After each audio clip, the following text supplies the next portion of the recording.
गौतम बुद्ध ने कहा है, ज्ञानी वही है जो ध्यान का अर्जन करे।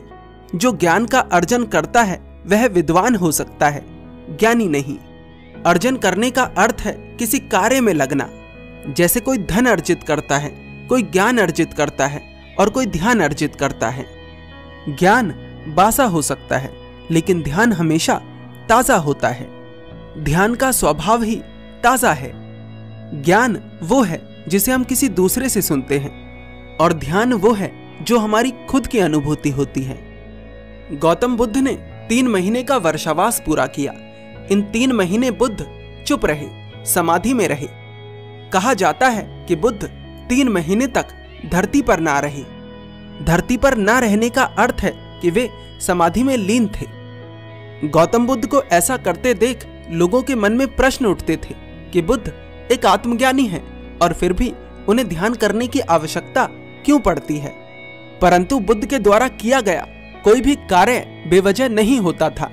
उनके हर कार्य के पीछे उनके हृदय की करुणा छिपी होती थी। 3 माह के बाद जब बुद्ध अपनी गुफा से बाहर आए तो उनके स्वागत के लिए मनुष्यों के साथ साथ देवता भी उपस्थित थे।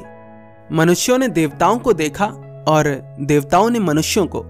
मनुष्यों को तो विश्वास ही नहीं हुआ कि बुद्ध के स्वागत के लिए देवता आए हैं। बुद्ध अपनी समाधि के दौरान देवताओं को उपदेश देते थे और इस बारे में बुद्ध अपने भिक्षुओं को बताते भी थे, पर भिक्षुओं को विश्वास नहीं आता था। पर आज देवताओं को देखकर सभी को विश्वास हो गया था। सुनने में थोड़ा विचित्र भी लगता था कि देवताओं को उपदेश ये कैसे संभव है, परंतु इस घटना के बाद सभी को विश्वास हो गया था। बौद्ध ग्रंथ कहते हैं कि बुद्ध 3 महीने तक स्वर्ग में रहे और उन्होंने देवताओं को उपदेश दिए। बुद्ध अपनी गुफा से बाहर निकल रहे थे। देवता और मनुष्य उनके स्वागत में खड़े थे। बुद्ध के एक शिष्य ने आगे बढ़कर बुद्ध का स्वागत करा और कहा, बुद्ध, आज से पहले ऐसा दृश्य कभी नहीं देखा। केवल मनुष्य ही नहीं, आज तो देवता भी आपके स्वागत के लिए खड़े हैं। मेरा हृदय बड़ा उत्सुक है, हम सभी का हृदय बड़ा उत्सुक है। इस घटना के पीछे का राज क्या है, कृपा कर बताएं। बुद्ध बोले, संबोधि सबसे बड़ी घटना है, इसके आगे कुछ भी नहीं। देवता भी इस घटना के लिए तरसते हैं। जो धीर ध्यान में लगे हैं, जो परम शांति के पथ पर हैं, ऐसे लोगों की स्तुति देवता भी करते हैं।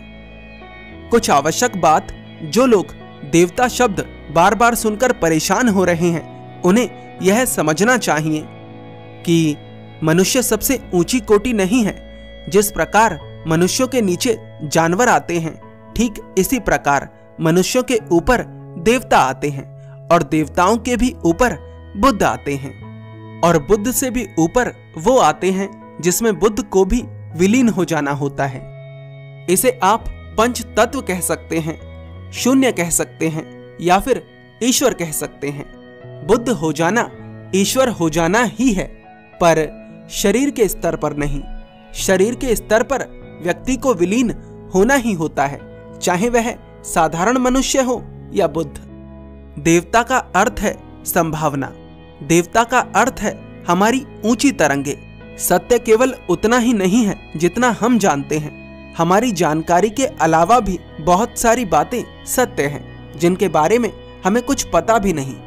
मनुष्य चौराहा है, जिसे भी बुद्ध होना है उसे मनुष्य की अवस्था में आना पड़ता है, चाहे वह जानवर हो या फिर देवता। चौराहे का अर्थ होता है एक ऐसी जगह, एक ऐसी स्थिति जहां से कई रास्ते खुलते हों, जहां से कई रास्तों पर जाने का मार्ग हो। बुद्ध का अर्थ है वो जिसने सत्य को जान लिया, जिसने ईश्वर को जान लिया, और जिसने ईश्वर को जान लिया वह ईश्वर हो गया। इस बात पर बहस होती है कि गौतम बुद्ध को भगवान क्यों कहा जाता है। मेरा ऐसे लोगों से एक प्रश्न है कि क्या जल की बूंद को जल नहीं कहा जाता? बुद्ध ने कहा है जानवर, मनुष्य, देवता और बुद्ध ये सभी मनुष्य के भीतर की अवस्थाएं हैं। कोई व्यक्ति मनुष्य होकर भी जानवर हो सकता है और कोई व्यक्ति मनुष्य होकर भी बुद्ध हो सकता है। मनुष्य का जीवन दुख में बीतता है, पर कभी कभी वह अपने अच्छे कर्मों के कारण अपने भीतर की ऊंचाइयों तक पहुंच जाता है, पर वहां ज्यादा देर तक नहीं टिक पाता। देवता का अर्थ है जो उन ऊंचाइयों पर टिक सके। देवता उस स्थिति पर सुख को अनुभव कर पाते हैं, पर इसका ये अर्थ नहीं कि उन्हें दुख का अनुभव नहीं होता। कोई चीज कितनी भी प्यारी क्यों ना हो, लेकिन कुछ समय बाद उससे मन ऊब ही जाता है। इसीलिए देवताओं के मन में भी मुक्ति या मोक्ष, बुद्धत्व की इच्छा पैदा होती है। बड़ी प्यारी घटना है, जब सिद्धार्थ को बुद्धत्व की प्राप्ति हुई तो सभी उनके स्वागत के लिए आए, देवता, मनुष्य और यहाँ तक कि जानवर भी। जब कोई व्यक्ति बुद्धत्व को प्राप्त होता है तो उसके स्वागत के लिए बुरे से बुरा और अच्छे से अच्छा जीव आता है। अगर किसी के स्वागत के लिए केवल अच्छे ही लोग आए तो वह महात्मा है, और अगर किसी के स्वागत के लिए केवल बुरे ही लोग आए तो वह राक्षस है, और अगर किसी के स्वागत के लिए दोनों ही आए तो वह बुद्ध है। बुद्ध ने कहा है, सबसे पहले तो मनुष्य का जन्म पाना मुश्किल है, उसके बाद मनुष्य की तरह जीवित रहना मुश्किल है। मनुष्य की तरह जीवित ना रह पाने का अर्थ है कि सत्य के मार्ग पर ना चल पाना, उस मार्ग पर ना चल पाना जो जीवन को रूपांतरित करेगा।